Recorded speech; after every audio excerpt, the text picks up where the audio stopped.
여러분 이런 생각 안 해봤어요? 은행은 참 좋은 곳이다. 우리가 보통 뭐를 어디다가 맡기려면은 보관료를 주고 맡겨야 되는데 은행은 내 돈을 보관료도 없이 안전하게 보관해주고 오히려 맡긴 돈에다가 이자까지 붙여서 돌려주잖아요. 생각해보면 은행은 참 고마운 기관이죠. 그죠?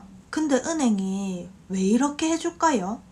옛날에 화폐가 없을 때는 사람들이 금으로 물건을 사고 팔고 했었는데 금덩어리는 무거워서 들고 다니기 힘드니까 금 세공인 김골드 씨한테 가서 금을 갖다가 금화로 만들어 달라 해서 그 금화를 화폐처럼 사용했대요. 근데 금화도 내나 계속 쌓이면은 무겁고 보관하기가 힘들다 보니까 사람들이 금화를 김골드 씨한테 맡겼대요. 금화를 만드는 김골드 씨는 항상 금고를 소유하고 있었기 때문에 그래서 금을 맡기고 보관증을 받았어요. 예를 들면 누가 몇 월 며칠에 금을 얼마 맡겼음 이래가지고 이 보관증만 있으면 언제든 가서 금을 돌려받을 수 있었어요. 그러다가 사람들이 점점 이 보관증을 가지고 거래를 하기 시작한 거예요. 금 실체 없이 보관증만 가지고. 그래서 한날 이제 김골드 씨가 생각했죠. 아, 사람들 사이에서 보관증만 왔다 갔다 하고 실제 금은 내 금고에 가만히 있네. 그래, 어차피 모든 사람들이 한날 한시에 모든 금을 찾으러 오진 않을 거야. 그래서 자기 고객들이 맡긴 돈을 갖다가 몰래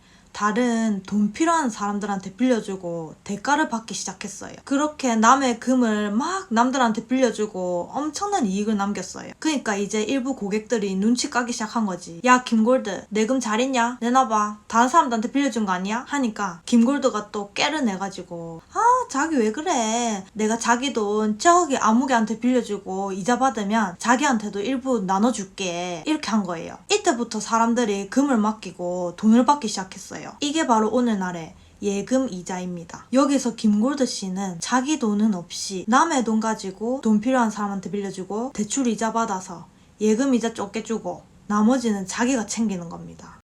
이 김골드 씨가 했던 게 오늘날 은행의 시초인데 이렇게 은행은 남의 돈으로 돈을 벌어요. 여러분이 예금 100만 원을 맡기면 은행에 그 100만 원이 늘 그대로 있을 것 같죠?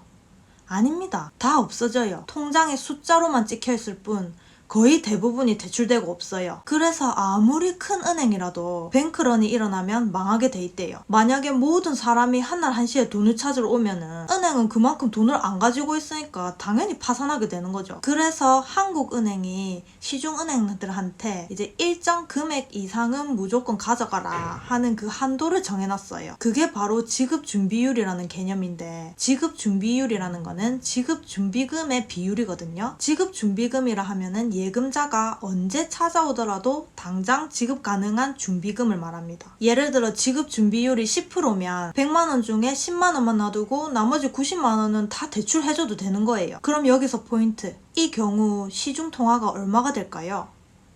190만 원이 됩니다. 예금 통장에는 100만 원 그대로 찍혀있고 대출 90만 원 해줬으니까 대출자 수중에는 90만 원 있고 그래서 총 190만 원이 되는 겁니다. 이처럼 우리가 보는 모든 돈은 실제 만질 수 있는 현금이 아니라 시스템에 입력된 숫자로만 존재합니다. 은행이 대출을 해줘서 돈을 계속 만들어요. 이 돈은 조폐공사가 찍어내는 게 아니고 은행이 찍어내는 거예요, 완전.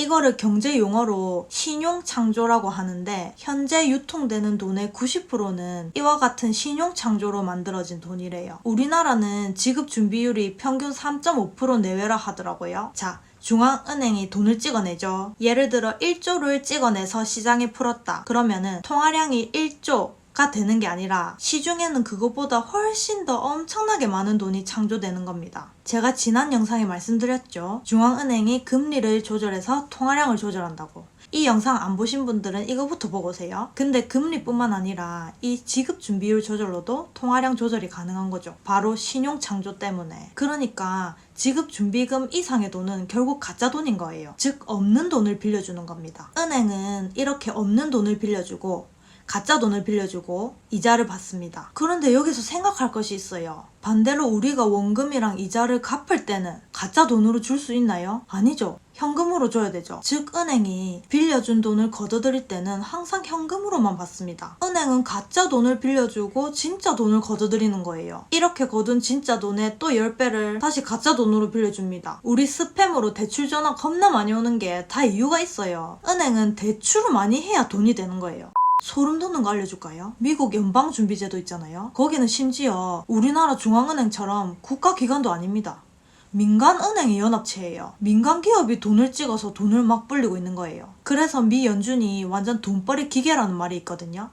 자, 은행이 이렇게 돈을 법니다, 여러분. 우리가 은행의 이 사업 구조를 통해서 배워야 할 것, 그것은 바로 우리도 은행한테 받는 돈을 잘 이용해서 수익을 창출해야 된다는 것입니다. 은행이 우리한테 받은 예금으로 대출을 일으켜서 수익 창출하듯이 우리도 은행으로부터 빌린 자본으로 투자를 일으켜서 수익을 창출해야 합니다. 적어도 은행 이자보다는 높은 수익을 창출해야죠. 이게 바로 우리가 투자를 해야 하는 이유입니다. 그 투자를 주식으로 할 거냐, 부동산으로 할 거냐, 이거는 그 뒷단의 문제입니다. 은행은 내 예금으로 훨씬 더 많은 돈을 만드는데 나는 멍청하게 계속 예금만 열심히 내주고, 그렇게 해서는 부를 축적할 수 없는 거를 인정해야 됩니다, 인간적으로. 제가 말하고 싶은 거는 지금 같은 저금리 시대에 모든 자산을 예금 적금에 넣는다는 것은 그 적금 이자가 있어도 물가 상승률 고려하면 적금 이자는 마이너스이기 때문에 은행한테 공짜로 돈 빌려주는 격이라는 거예요. 주식은 집안 망하는 지름길이다. 부동산 투자는 투기꾼들이나 하는 짓이다. 이런 생각 버려야 돼요. 그럴 시간에 여러분 친구들은 열심히 공부해서 자산 불리고 있습니다. 주식도 제대로 투자하고 부동산도 제대로 투자하면은 안 망할 거예요. 아니, 이미 성공한 사람들이 하는 말 많잖아요. 책도 많이 써놨잖아요. 그거 보고 따라만 하면 되는데, 따라만 하면 되는 이 쉬운 일을 왜 안 해요? 예를 들어 부자들이 단기 투자하지 말고 장기 투자하라잖아요. 그럼 장기 투자하면 돼요. 왜 단기 투자 그 타이밍을 맞추려고 맨날 듣어보고 신경 쓰면서 시간 낭비를 하냐고요. 내 생각 따라 딴짓하지 말고 성공한 사람들 하라는 대로만 해야 되지 싶어요. 내 하고 싶은 대로 하고 살면 성공 못해요. 성공한 사람들처럼 해야 성공하지. 단 한 번이라도 제대로 따라 해본 적 없고서는 나중에 돼서 나는 성공 못했어 하고 질질 짜기 싫어서 저는 따라 해보려고요. 저도 아직 완전 초보자 수준이고 앞으로 계속 공부하고 배워가야 할 입장입니다. 근데 저는 이상하게 이런 믿음이 있어요. 나는 부자가 될 것이다. 어차피 나중에 부자가 될 거니까 조급할 필요 없이 꾸준히 벌고 꾸준히 공부하고 꾸준히 투자하면 된다. 이게 착각일지도 모르겠지만 이런 생각이 그냥 들어요. 어쨌든 우리가 지금 그리고 앞으로도 당분간은 아마 자본주의 시대에 살 거예요. 돈의 가치가 중요하고 돈으로 경쟁하는 사회 에 살고 있기 때문에 적어도 돈을 공부해서 돈을 잘 알고는 있도록 합시다. 지피지기 아니겠습니까? 모르면 당하고 모르면 망합니다. 아니, 당하더라도 알고 당하는 거랑 모르고 당하는 거랑은 다르지 않을까요?